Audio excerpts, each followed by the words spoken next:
Na manhã do aniversário de 66 anos da minha mãe, ela me mandou uma mensagem: "Ops, esquecemos seu lugar no jantar de hoje." Que constrangedor. Você sabe como essas coisas são. Li essa mensagem 3 vezes. Não porque eu estava magoada, mas porque eu queria decorar exatamente cada palavra. Meu marido, Daniel, estava na cozinha bebendo café. Quando mostrei o celular para ele, ele leu uma vez, colocou a caneca na mesa e disse bem baixo: "Me diz que horas." Isso era às 7h15 da manhã. Antes da mensagem chegar, o dia estava naquele tipo de normal que só o sábado consegue ser. Um normal silencioso que parece conquistado, não vazio. Daniel já estava acordado antes de mim. Normalmente era assim. Quando desci com meu notebook e o cabelo ainda meio preso, ele estava terminando uma ligação, com o café numa mão e de costas para a janela. A luz fina de fim de outubro entrava pela cozinha e cortava a mesa onde meu notebook esperava. Eu trabalhava na Meridian Health, o que queria dizer que eu estava sempre, de algum jeito, trabalhando. Campanhas de saúde não param no fim de semana só porque você colocou meia sem pensar no dia. Eu estava no meio de um rascunho de texto para uma nova campanha de cardiologia, tentando decidir se seu coração trabalha duro por você era óbvio demais como slogan. Era, quase com certeza. Ouvi Daniel terminar a ligação. Marcos, só garante que os horários de sábado estão certos.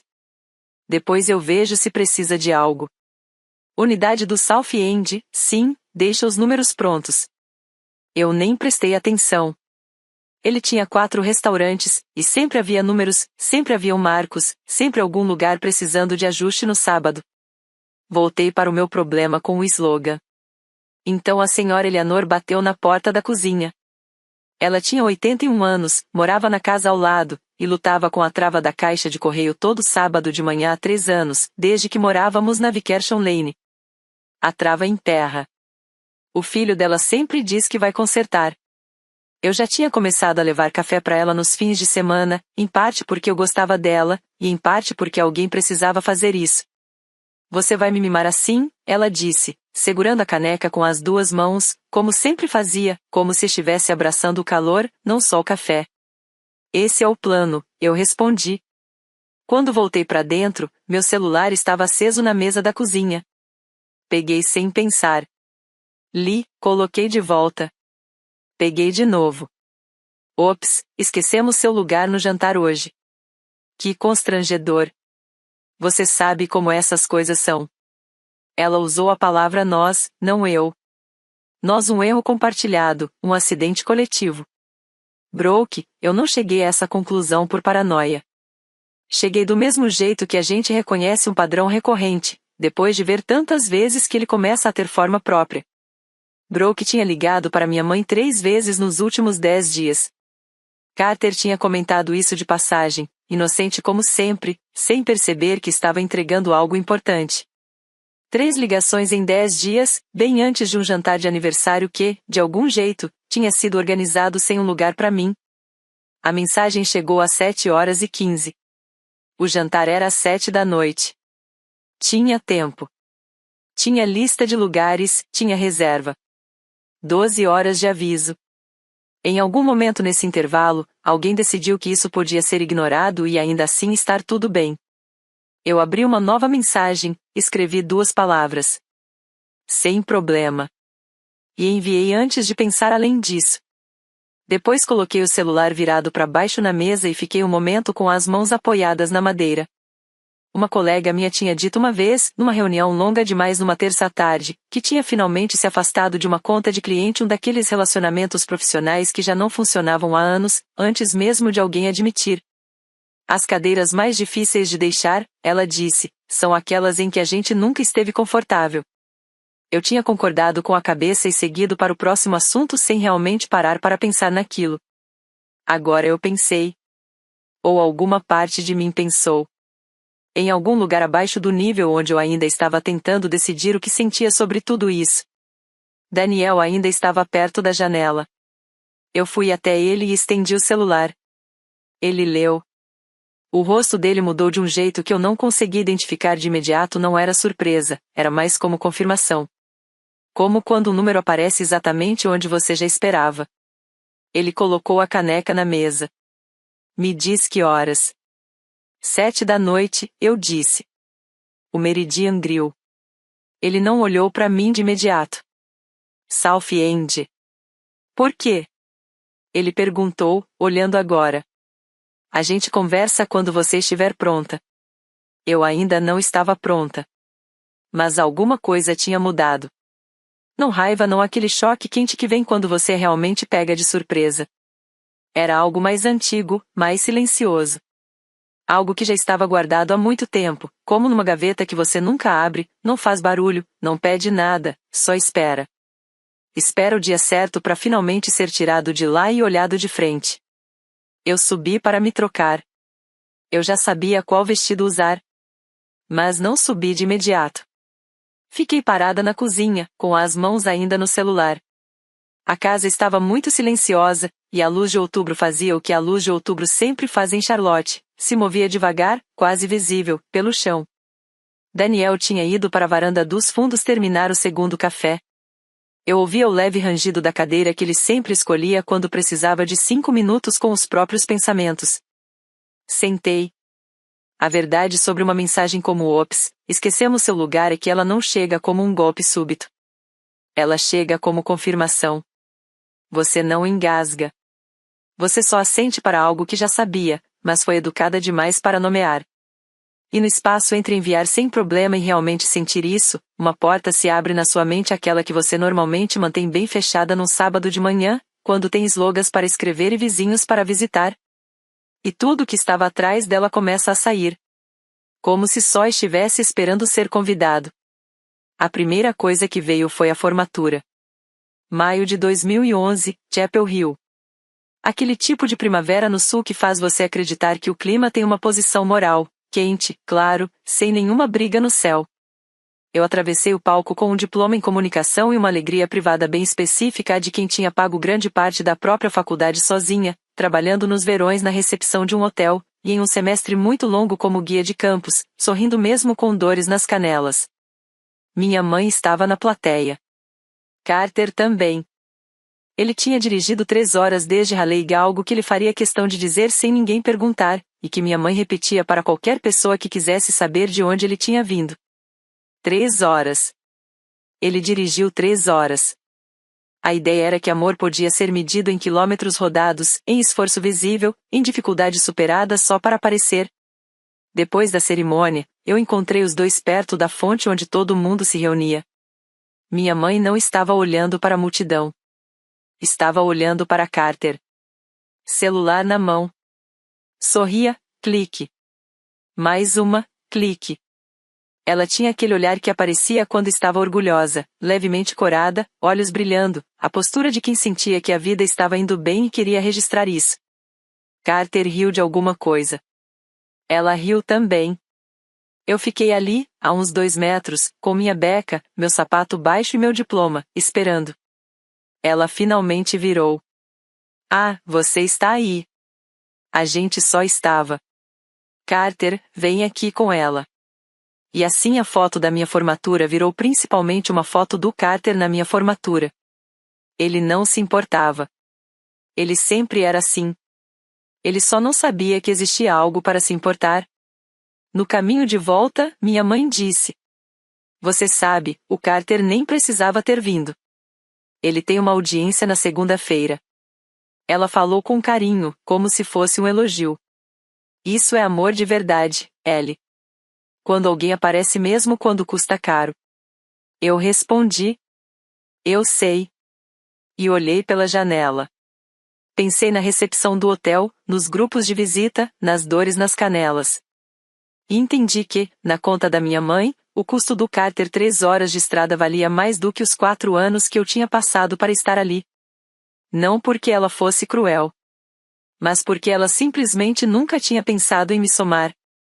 E isso foi algo que eu carreguei desde os 22 anos, sem ainda saber como deixar para trás. A lembrança do Natal veio mais silenciosa, como uma dor secundária que só aparece depois. 3 meses atrás, na casa da minha mãe na Fieldstone Drive. A sala de jantar reservada para ocasiões especiais. A toalha boa. Os castiçais que só saíam 4 vezes por ano. Carter e Brooke estavam sentados perto da porta da cozinha, o que significava perto da minha mãe, portanto, no centro da conversa. Renovação de casa. A expansão da empresa do Carter. O que a irmã da Brooke estava fazendo com o diploma dela. Minha mãe serviu vinho primeiro para Brooke, depois para Carter, depois para o lado deles da mesa. A garrafa chegou até metade do caminho até mim, e parou quando alguém disse algo que a fez rir. Eu estava na parte da extensão, aquela mesa dobrável que eles colocam quando tem gente demais para a mesa principal. Ela balança um pouco do lado direito. Eu jantei Natal ali por 4 anos seguidos sem dizer nada. Porque o que eu diria? Percebi que sempre fico na ponta que balança? E isso mudaria o quê? Depois do jantar, eu mesma levei os pratos da minha parte da mesa para a cozinha. Ninguém me pediu. Ninguém me impediu.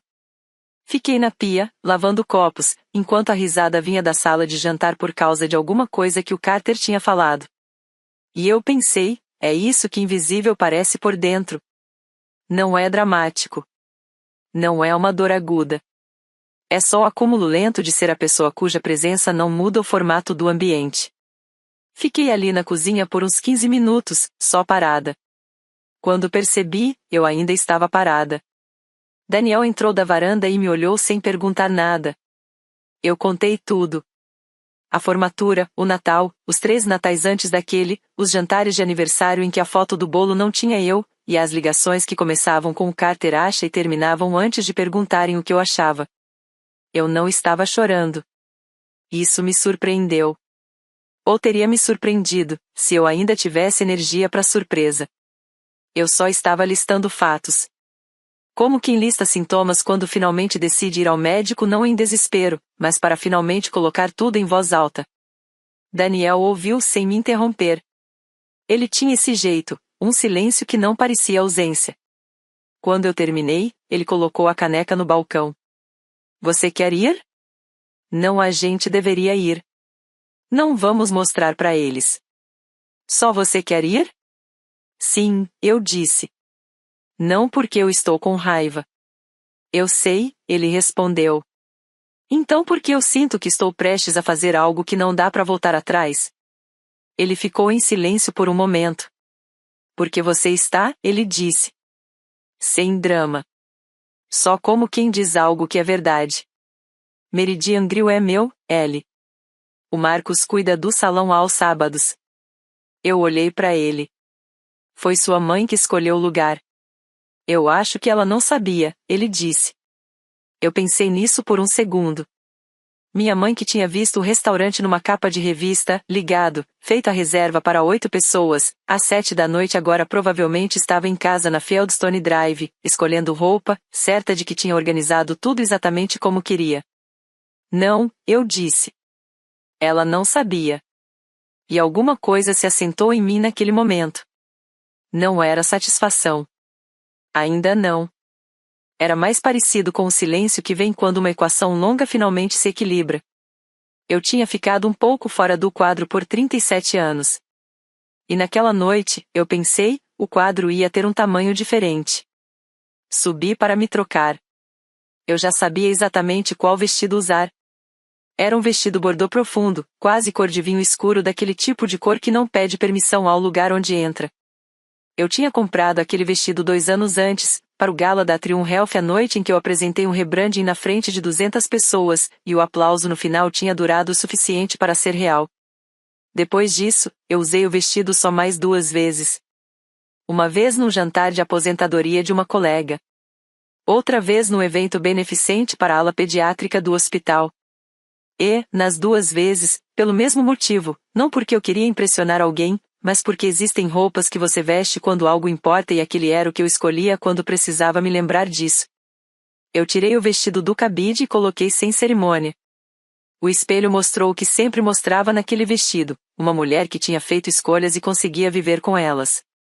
Prendi o cabelo direito, como eu quase nunca fazia num sábado, e coloquei os brincos que ficavam no fundo da caixa de joias, pequenas argolinhas douradas, nada chamativo, mas escolhidos.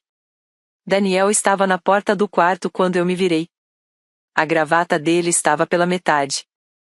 Ele estava ajustando com aquela concentração silenciosa que ele usava para problemas pequenos e mecânicos. Não estava distraído, só metódico. Ele desfez o nó. Olhou. Refaz. Olhou de novo. Você fez certo 2 vezes, eu disse. 3 vezes é como você sabe que está certo, ele respondeu. Ele ligou para o Marcos enquanto eu colocava meus sapatos. Ficou na janela, de costas para mim, a mesma postura da manhã, a mesma economia de palavras. A gente vai chegar por volta das 7. Sem anúncio. Sala privada. Se precisar, deixa pronta. Uma pausa. É. Depois vemos. Ele não explicou nada ao Marcos. Não disse o motivo. Não preparou ninguém para nada específico. Ele só garantiu que a porta estivesse aberta, caso a gente precisasse. Isso era muito a cara dele. Saímos de casa às 6h15, o que nos dava mais tempo do que precisava, mas nenhum de nós sugeriu esperar. A noite tinha esfriado desde a tarde. Charlotte em outubro começa quente, de repente, decide virar outono de verdade. Eu sentia isso pela janela aberta do meu lado do carro, cheiro de folhas molhadas e algo levemente doce vindo da árvore de cânfora do vizinho. Dirigimos um tempo sem conversar muito. Daniel mantinha o rádio baixo, numa estação que nenhum de nós tinha escolhido de propósito, algo suave, que nenhum de nós se deu ao trabalho de mudar. A cidade passava pelas janelas no modo sábado à noite, restaurantes enchendo, casais andando em direção às reservas feitas semanas antes, aquela luz típica de cidade média do sul dos Estados Unidos que não chega a impressionar, mas sabe ser agradável. Eu pensei na Brooke. Não era a primeira vez que eu pensava nela em relação à minha mãe, mas era a primeira vez que eu deixava o pensamento ir até o fim. 3 ligações em 10 dias. Brooke, que tinha se casado com Carter 8 anos antes com a eficiência social de quem entende exatamente uma coisa: sogros são ou um ativo a ser cultivado, ou um problema a ser administrado.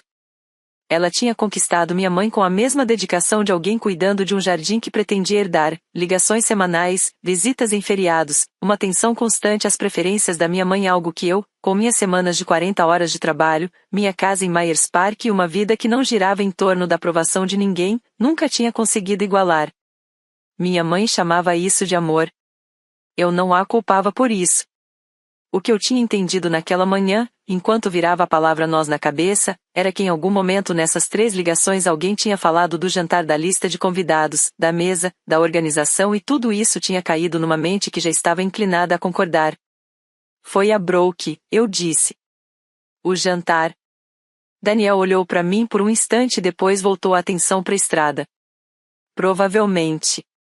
Ela ligou para sua mãe 3 vezes essa semana. Eu sei. Você comentou. Eu olhei pela janela, vendo a rua passando. Isso importa? Ele ficou em silêncio por alguns segundos. Não um silêncio de quem não sabe a resposta, mas de quem escolhe qual verdade dizer. Não importa quem colocou a ideia, ele disse. Sua mãe ainda mandou a mensagem. Eu fiquei com aquilo. Era o tipo de frase que não precisa de resposta, porque já disse tudo. Qualquer coisa a mais só diminuiria o peso dela. Minha mãe tinha mandado a mensagem. Minha mãe tinha pego o celular, digitado o "ops" e enviado. O que quer que tivesse sido sugerido a ela, qualquer argumento ou insinuação nessas 3 ligações, ainda assim a decisão tinha sido dela. Paramos no sinal da South Boulevard. A chuva que ameaçava desde a tarde finalmente chegou leve, sem pressa, pontilhando o para-brisa. Daniel ligou o limpador de para-brisa. A cidade ficava por um instante borrada atrás do vidro molhado e depois voltava a ficar nítida a cada movimento da lâmina. Eu olhei meu reflexo no vidro da janela do passageiro, o escuro da rua atrás de mim, a sobreposição do meu rosto com a cidade em movimento. Tem algo de muito claro em se ver assim à noite. Não é um espelho que existe para te favorecer. Não é uma foto que existe para durar. É só um truque de luz, que aparece e some no próximo poste. O que você vê ali provavelmente é mais verdadeiro do que a maioria dos reflexos. A mulher que me encarava de volta tinha passado 37 anos tentando caber num lugar onde nunca se sentiu confortável. Ela tinha sido educada sobre isso. Tinha se adaptado. Tinha levado pratos para a cozinha no Natal sem ninguém pedir, tinha sorrido em fotos que eram quase todas de outras pessoas, e tinha respondido sem problema tantas vezes com sinceridade suficiente para quase acreditar nisso. Eu pensei. Hoje não. Não dito em voz alta. Não anunciado para ninguém. Só pensado no mesmo tom de quem fecha uma gaveta. O Meridian Grill apareceu no fim do quarteirão. A luz âmbar escapava pelas janelas da frente e se espalhava pela calçada molhada em um retângulo longo e quente. Lá dentro, as pessoas se moviam naquele jeito meio submerso que clientes de restaurante sempre têm quando vistos de fora, lento, confortável, sem pressa de nada que tivesse acontecido com qualquer outra pessoa no mundo naquele dia. Eu conseguia ver a silhueta de uma mesa grande perto da janela central. Uma mulher na ponta, com o braço levantado, gesticulando a forma de alguém acostumado a ocupar o espaço da sala. Pronta? Daniel disse. Ele não olhou para mim quando falou. Já tinha encontrado vaga e estava com a mão na maçaneta, como se soubesse que a resposta era sim. Eu saí do carro. A chuva era leve o suficiente para não apressar ninguém. Paramos na calçada a uns 20 pés da entrada, sem combinar, só desaceleramos ao mesmo tempo. Aquele tipo de pausa que você faz quando está chegando perto de algo que merece ser observado antes de você entrar de vez. A garoa tinha virado mais névoa do que chuva agora, daquelas que vão se acumulando no ombro sem você perceber até já estar dentro do lugar.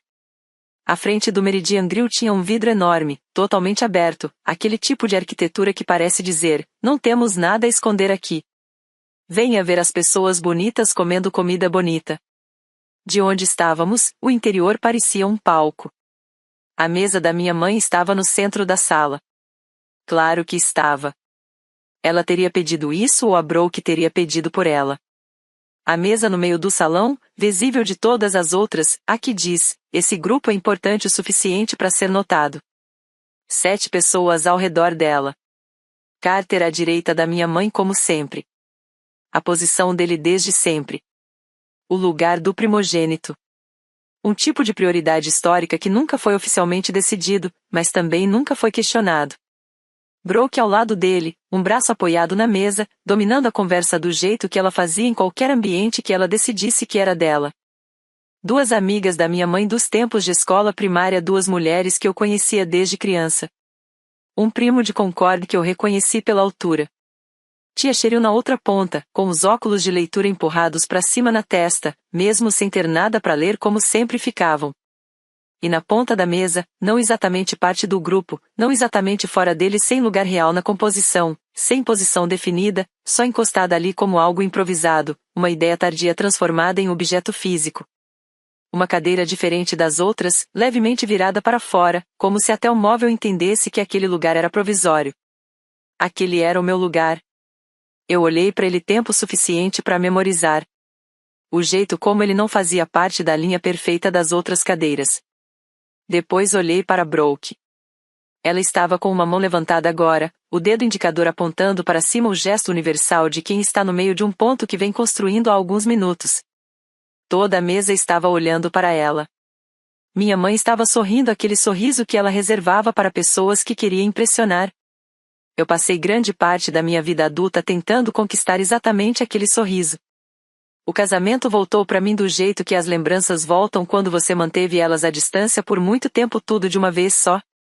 Não porque eu decidi lembrar, mas porque alguma coisa finalmente abriu a porta daquela sala. Junho de 2015. Charlotte Country Club. Porque a mãe do Daniel tinha oferecido o local, e parecia rude recusar. 200 convidados.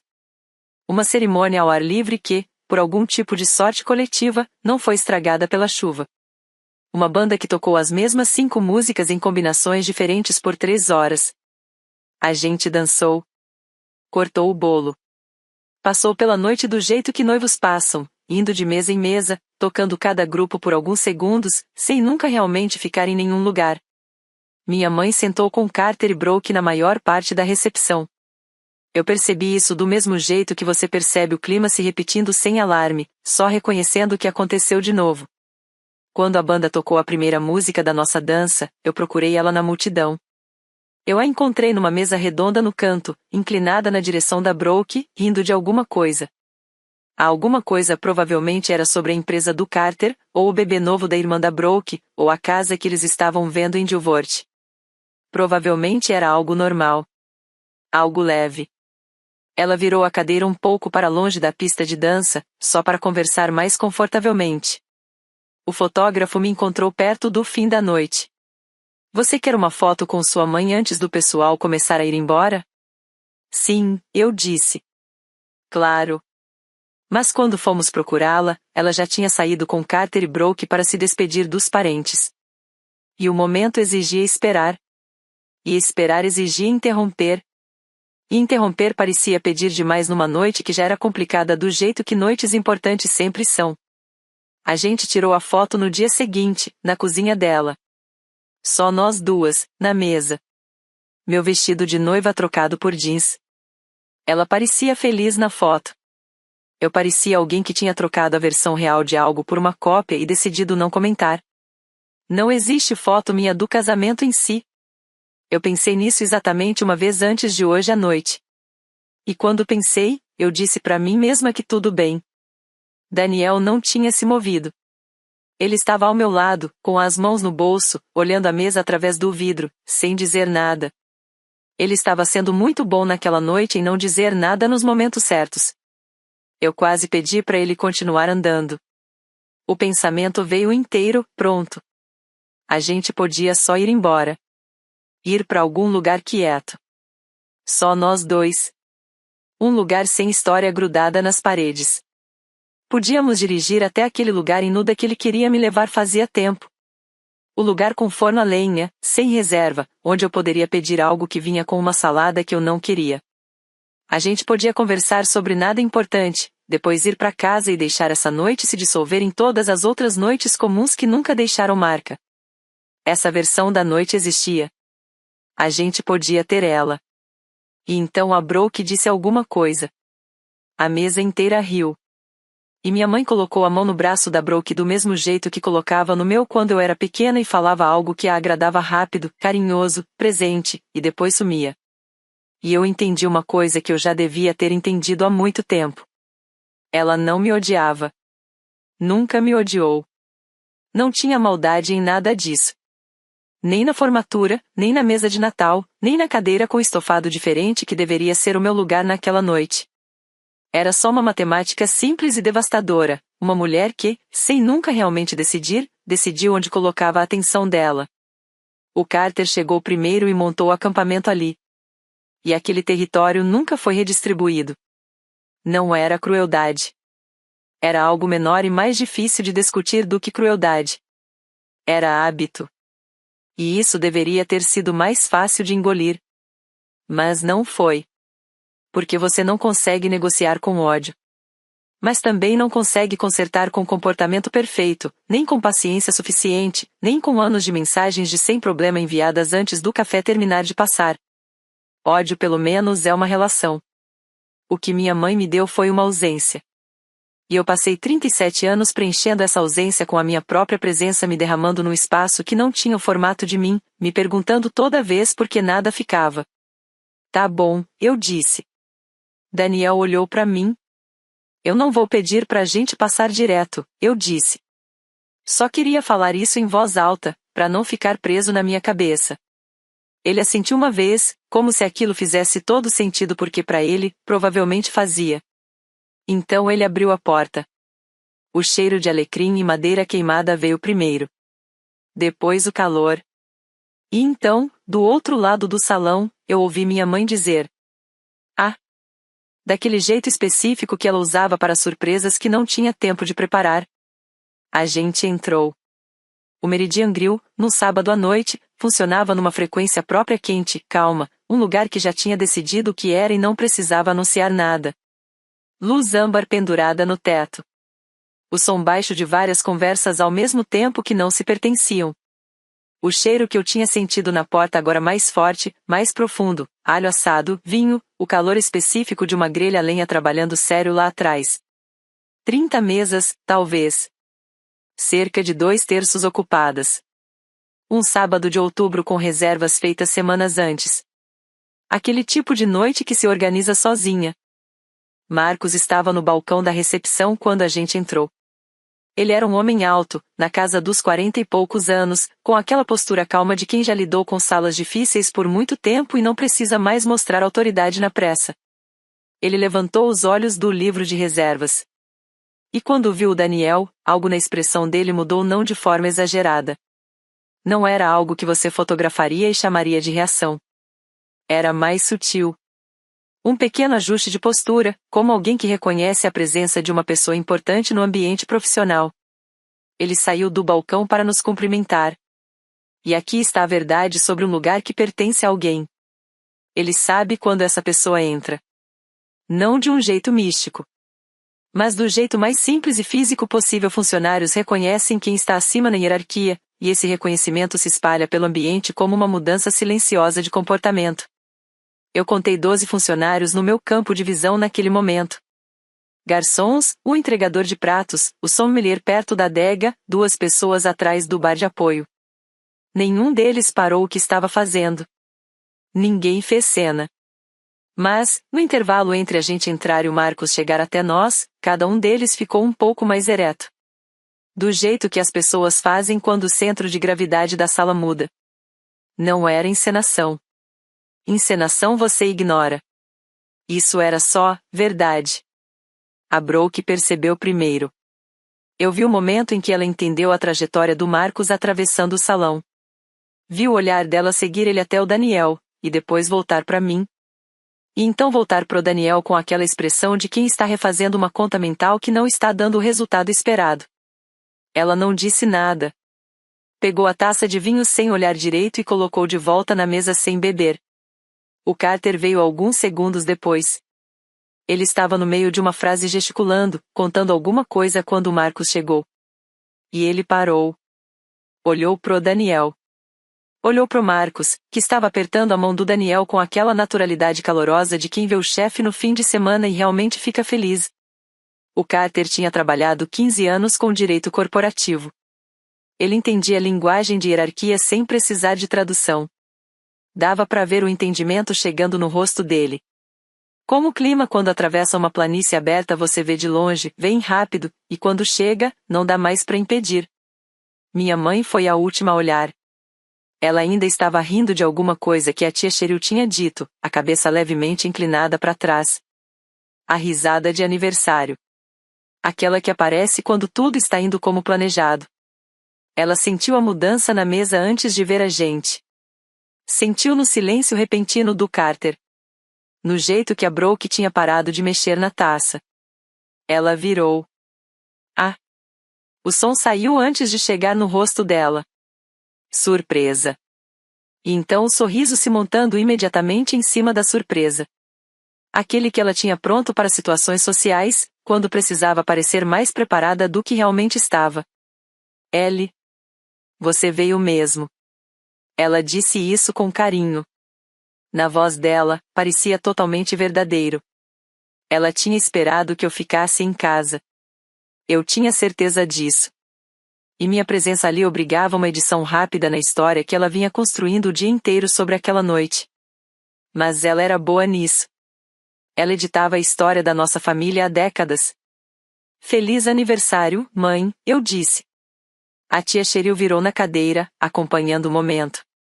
Ela olhou para mim, depois pro Daniel, e depois pro Marcos, que tinha parado um pouco à esquerda do Daniel, com aquela postura profissional de quem acompanha alguém importante, mas não lidera a situação. Cheryl tirou os óculos de leitura do topo da cabeça, um gesto que ela só fazia quando estava prestando muita atenção. Esse é o marido da Ellie? Ela disse para a mulher ao lado, num tom que provavelmente achava mais baixo do que realmente era. Ele é mais alto do que eu lembrava. A mulher apenas assentiu. Não havia muito o que fazer. Marcos se inclinou levemente em direção ao Daniel. A voz dele era baixa, não secreta, só ajustada para a distância entre eles, não para o salão. Senhor Marsh. Bom te ver. Uma pausa breve, cordial. Senhora Marsh. Ele olhou para mim quando disse isso. Não havia nada no rosto dele além de cortesia profissional. E isso estava exatamente certo. Então ele olhou de novo para a mesa para as 7 pessoas sentadas, para a cadeira deslocada na lateral, com estofado diferente e levemente virada para fora. E quando voltou a olhar para o Daniel, algo tinha sido entendido entre os dois sem ser dito. A sala privada está disponível hoje à noite, se preferirem, ele disse.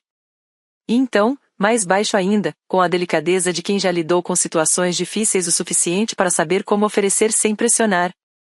Senhor, devo retirar essa mesa? Podemos organizar algo mais confortável para... Ele não terminou a frase. Eu olhei para minha mãe.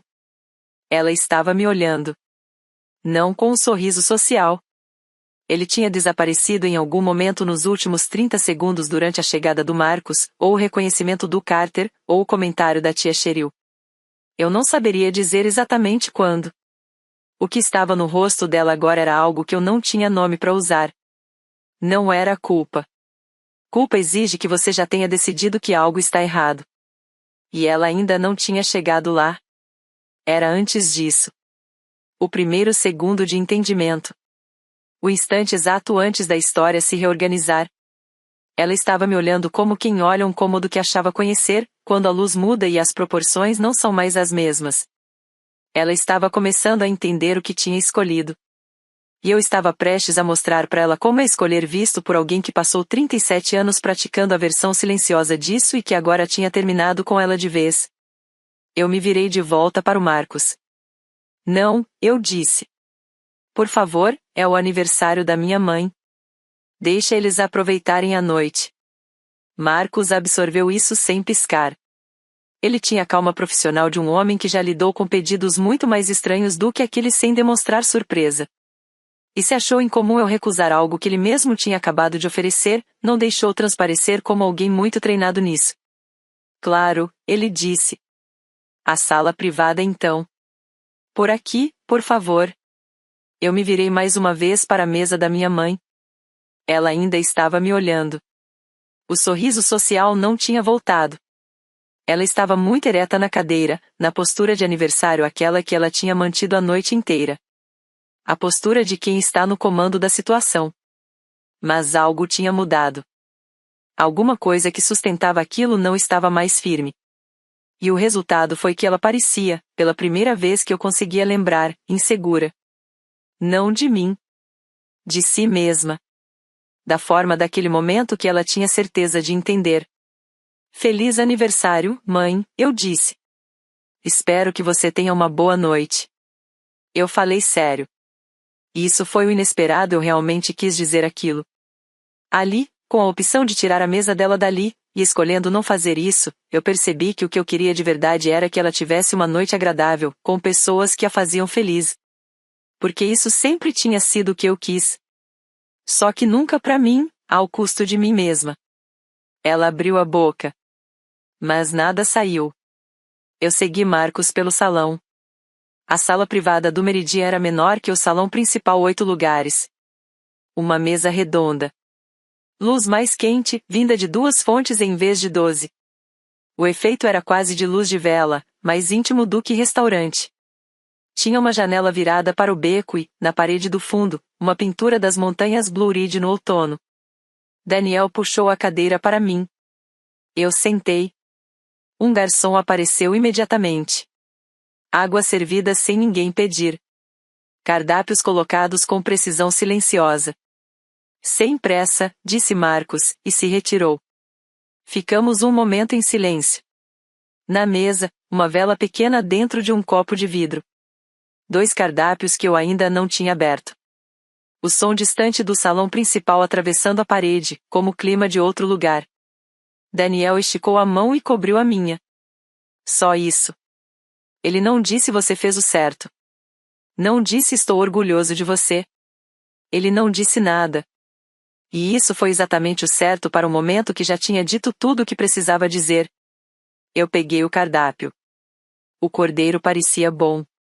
Do outro lado do salão, eu não conseguia ver a mesa da minha mãe dali, mas eu conseguia reconstruir exatamente como ela estava só pelas expressões que eu tinha visto antes de sair. Carter provavelmente estaria quieto.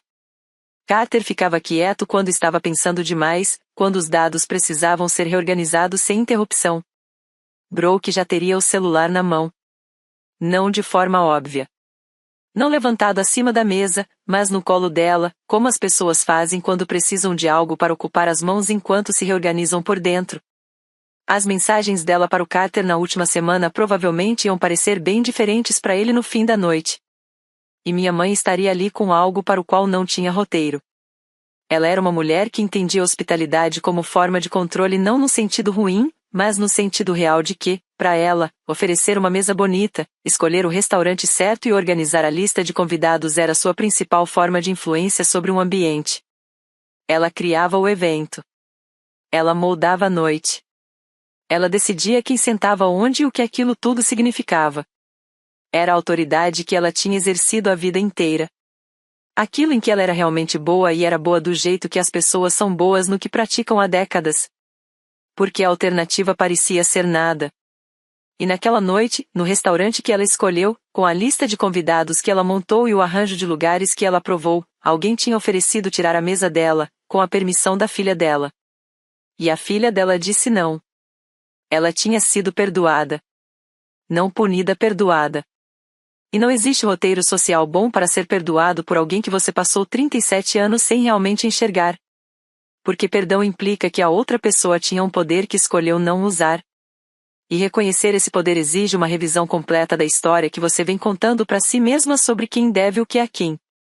Eu pedi o cordeiro. Daniel pediu o pato. Dividimos uma garrafa que o sommelier recomendou quando Daniel deu parâmetros aproximados e estava muito boa. Conversamos sobre coisas que não tinham nada a ver com aquela noite. Sobre o slogan de cardiologia que eu ainda não tinha conseguido resolver. Sobre uma viagem para Asheville que a gente vinha planejando antes das folhas mudarem completamente de cor. Sobre a trava da caixa de correio da senhora Eleanor, que o Daniel tinha pesquisado e descoberto ser uma peça de $15, fácil de encontrar em qualquer loja de ferragens. Eu levo na terça, ele disse. Ela vai dizer que não precisa, eu falei. Eu sei. Leva café mesmo assim? Obviamente. Eu ouvi a tia Cheryl antes de vê-la. A voz dela vinha da direção do salão principal, alta e animada daquele jeito que aparece quando alguém já bebeu 2 taças de vinho e acabou de processar uma informação interessante. Ela estava falando com outra mesa um casal com quem aparentemente tinha começado uma conversa. E o que ela dizia, com aquela confiança serena de quem acha que está transmitindo um fato estabelecido, era: assim, é um restaurante de família. Minha sobrinha e o marido dela. A gente vem aqui com frequência, na verdade. Teve uma pausa e eu imaginei o casal acenando educadamente. O cordeiro é excelente, acrescentou a tia Cheryl. Eu sempre peço cordeiro. Ela tinha comido salmão. Eu tinha visto da outra mesa. Mas aquilo não era realmente sobre o cordeiro. E nós dois sabíamos disso. E a versão de mim de 7 horas antes teria achado isso exaustivo. Mas a versão de mim sentada na sala privada, com uma taça de um bom Borgonha, achou isso, discretamente engraçado. Daquele jeito que as coisas ficam engraçadas quando você para de precisar que elas sejam outra coisa. Terminamos o jantar sem pressa. O garçom trouxe a conta sem a gente pedir, o que significava que o Daniel já tinha resolvido isso antes, como era típico dele. Ficamos mais uns 20 minutos sentados, como quem fica em um lugar onde se está bem e não existe outro lugar que pareça melhor. Quando saímos, eu não atravessei o salão principal. Havia uma saída lateral pela área privada, e nós usamos ela. Eu saí para a noite de outubro sem olhar para trás. Na frente do carro, eu conseguia ver o restaurante pela grande janela. A mesa da minha mãe ainda estava lá. Ainda ocupada. Ainda com todos sentados. Carter estava com os braços cruzados daquele jeito dele, quando está pensando em algo sem ainda ter uma posição formada. Brooke estava olhando o celular de verdade agora, sem fingir. Aquele disfarce de antes debaixo da mesa tinha acabado. Minha mãe estava virada para longe da janela. Então ela virou. E me viu através do vidro. A distância era de uns 9 metros. A luz era diferente dos dois lados. Tinha 2 camadas de vidro entre nós e o reflexo da rua atrás de mim. Mas ela me viu. E eu vi ela. E houve um momento 3, talvez 4 segundos em que a gente se olhou atravessando aquela distância e 37 anos. Ela abriu a boca, como se tivesse algo a dizer. E eu esperei, caso tivesse mesmo. Não tinha. Não naquela noite. Eu balancei a cabeça uma vez. Entrei no carro. Daniel saiu da vaga e nós entramos no trânsito de sábado à noite indo para o norte. A cidade passando pelos dois lados. A chuva tinha parado completamente agora, e lá atrás, o Meridian Grill continuava sua noite sem nós.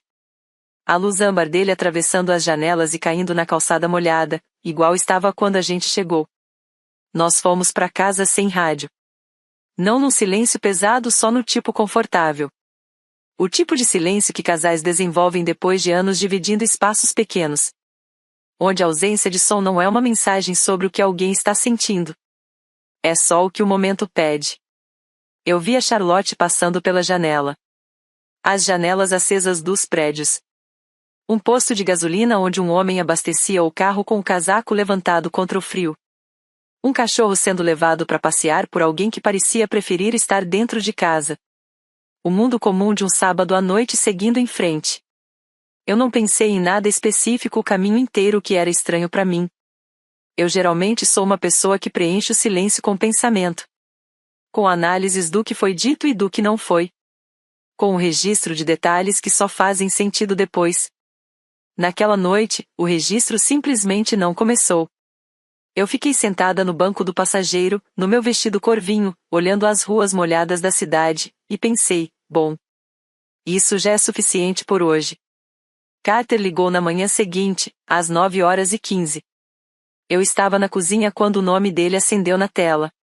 Deixei tocar 2 vezes antes de atender algo que eu nunca tinha feito com meu irmão em 35 anos de vida juntos. Não foi de propósito. Ou foi. Mas não daquele jeito de punição. Foi mais como se eu tivesse lembrado, de repente, que eu podia respirar antes de responder uma pergunta. Ele disse: Oi, então? Uma pausa que, pelo que eu entendi, carregava umas 4 coisas diferentes que ele tinha decidido não dizer primeiro. Eu não sabia do restaurante. Quer dizer, eu sabia. Eu sabia que o Daniel trabalhava com restaurante. Obviamente. Mas não sabia especificamente esse. Ele parou. Recomeçou. Você planejou aquilo? Eu pensei. Sendo honesta, não. Eu não sabia que minha mãe ia escolher o Meridian Grill.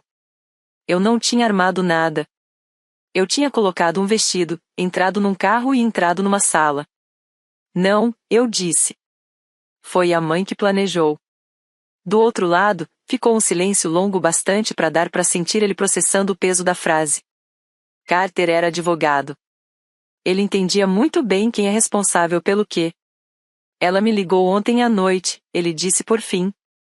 Depois que você saiu. Ela chorou por mais ou menos 1 hora. Eu sei que ela chorou. Você tá.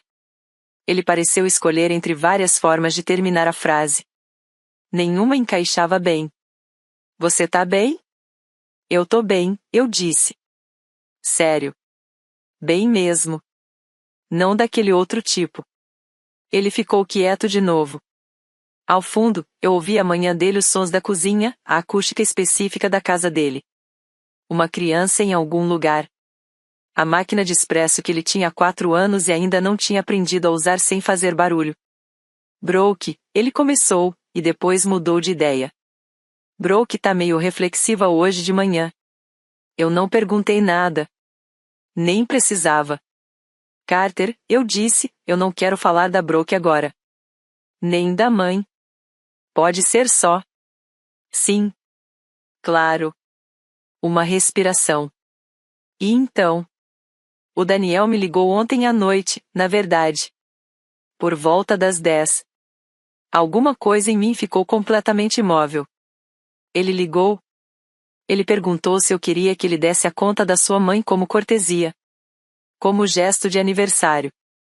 Eu esperei. Ele disse que ia pensar, Carter falou. O silêncio entre nós durou uns 3, 4 segundos. E então o Carter fez um som que era meio suspiro, meio risada. E eu fiz um igual.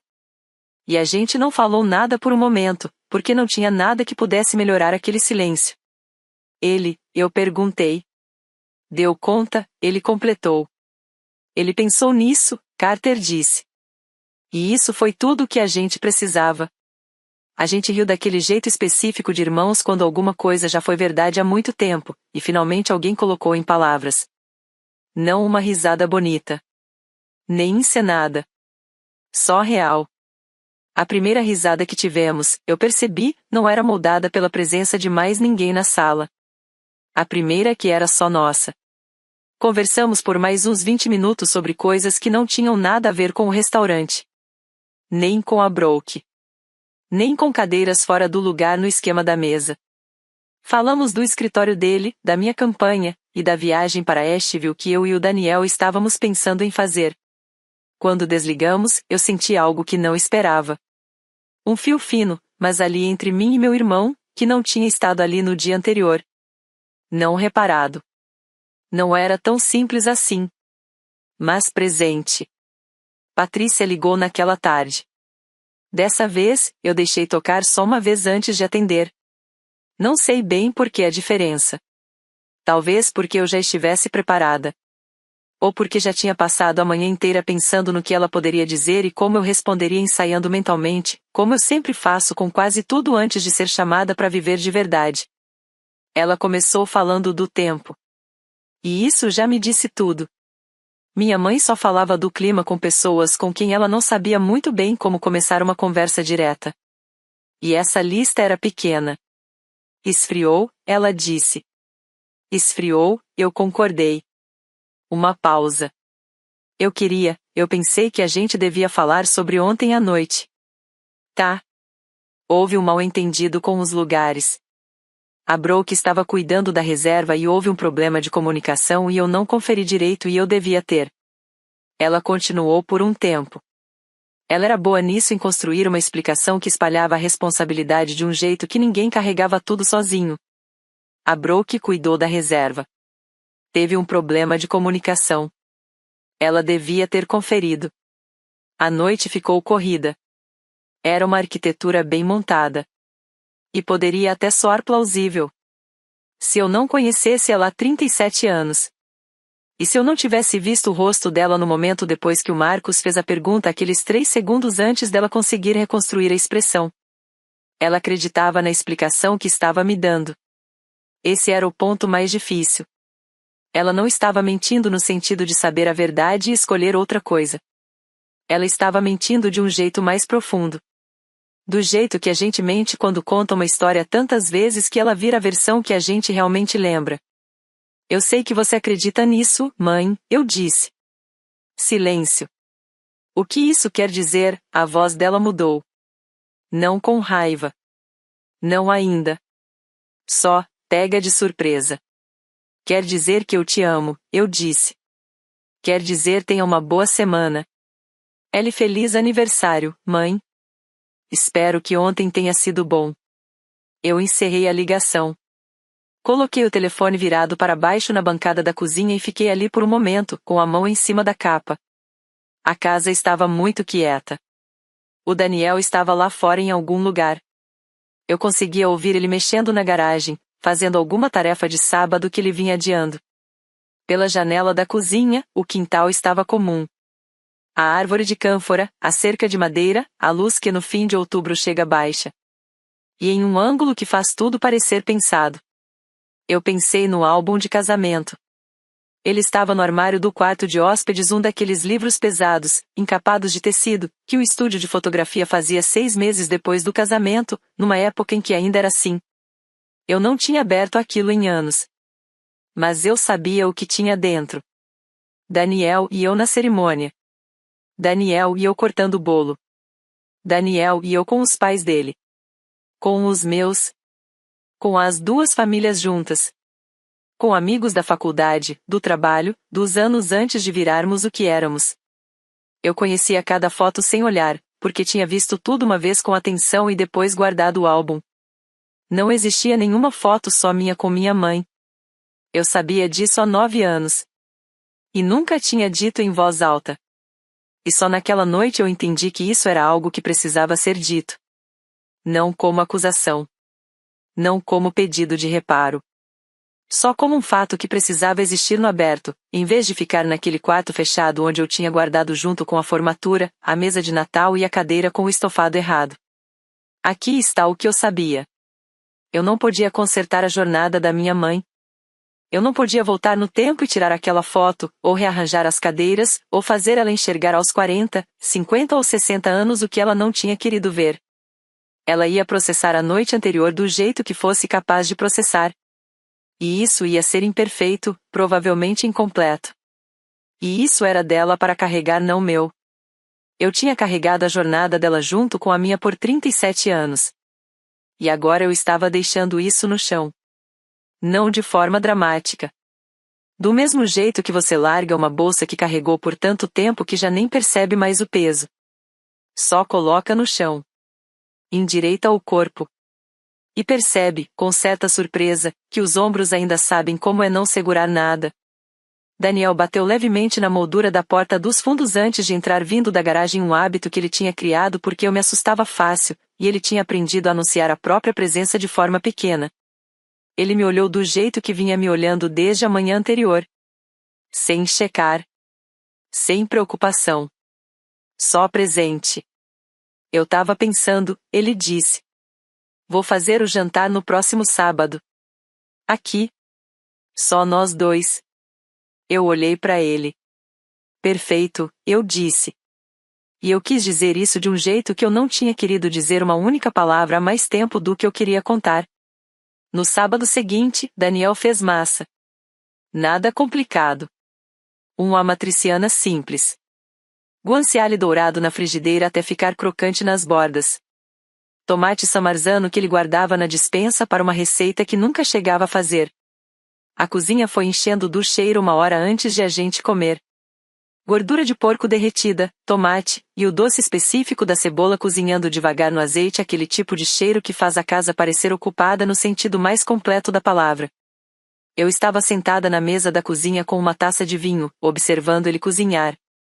A gente tinha uma sala de jantar, uma de verdade, com uma mesa para 8 pessoas, um daqueles cômodos que só são usados no dia de ação de graças, em jantares especiais, e que no resto do tempo ficam ali, prontos, mas nunca realmente vivos. A gente não usou aquela sala naquela noite. Usou a mesa da cozinha. A mesma onde eu estava sentada no sábado anterior quando a mensagem chegou. A mesma que tinha uma marca de copo perto da ponta, de alguém que deixou uma xícara sem apoio em algum momento antes da gente comprar a casa. Tinham 2 lugares postos. Os 2 colocados com intenção, para as 2 pessoas que iam sentar ali. Eu pensei na mesa extensível da casa da minha mãe, na Fieldstone Drive. Aquela que balança um pouco do lado direito. Aquela em que eu jantei o Natal 4 anos seguidos sem nunca dizer nada. Pensei na cadeira do Meridian Grill, com o estofado diferente, levemente virada para fora. Olhei para a minha cadeira. Era só uma cadeira de madeira antiga. Um assento que a gente tinha reformado 2 vezes.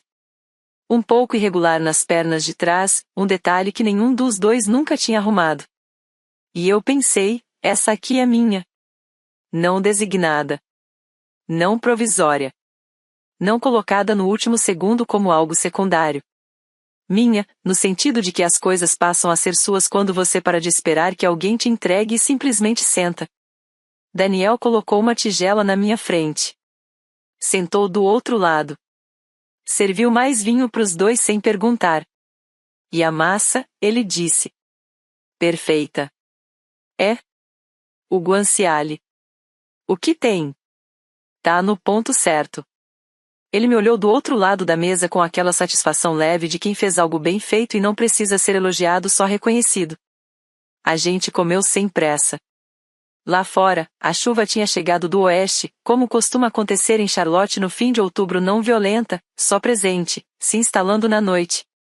Eu tinha falado com Patrícia mais uma vez desde o domingo, uma ligação curta na quarta-feira.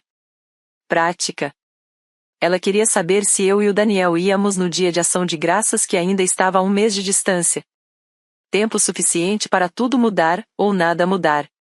Talvez por isso ela estivesse perguntando agora, em vez de esperar. Eu disse que ainda não sabia. Ela disse que tudo bem. Desligamos depois de 4 minutos o tipo de ligação entre duas pessoas que ainda não descobriram como deve ser a nova distância entre elas. Eu não sabia se um dia a gente ia descobrir. E eu tinha feito as pazes com isso. Uma mulher com quem eu trabalhei uma vez disse algo numa reunião de terça-feira. Ela tinha abandonado um cliente depois de anos tentando fazer funcionar.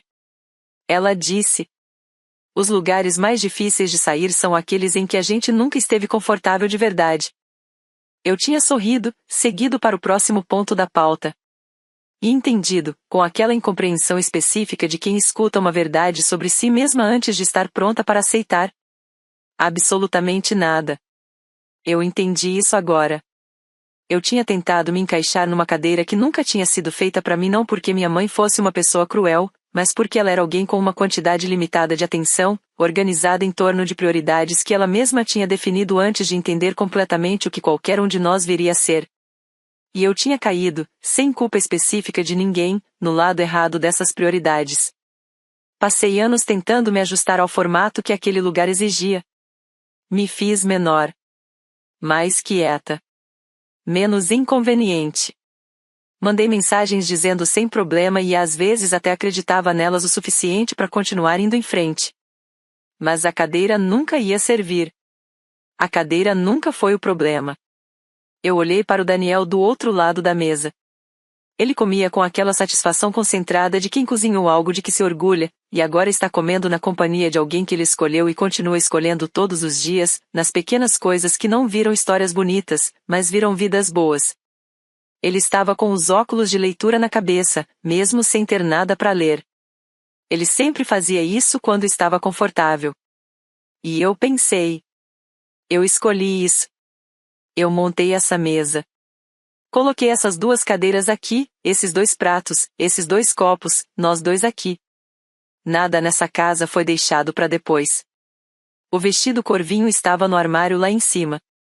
Eu estava com uma camiseta de algodão que eu tinha desde antes de a gente se casar, macia daquele jeito específico que roupa antiga fica, com uma cor que começou como azul marinho e hoje é algo difícil de nomear.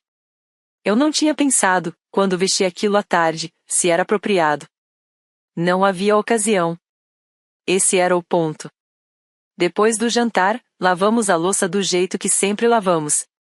Daniel lava, eu seco, uma divisão que a gente chegou no primeiro ano e nunca renegociou, porque funciona.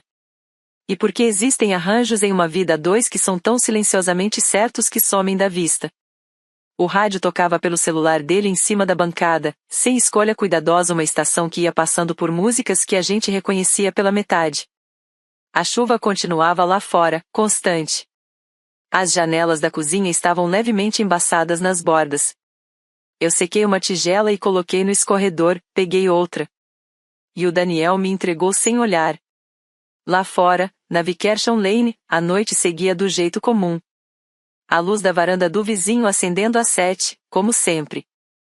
Um carro passando devagar na rua molhada. Alguém caminhando com um cachorro no fim da rua, sob um guarda-chuva que o vento tornava complicado de segurar. Existem momentos que você reconhece enquanto acontecem, antes de conseguir colocar palavras neles. Esse foi um deles.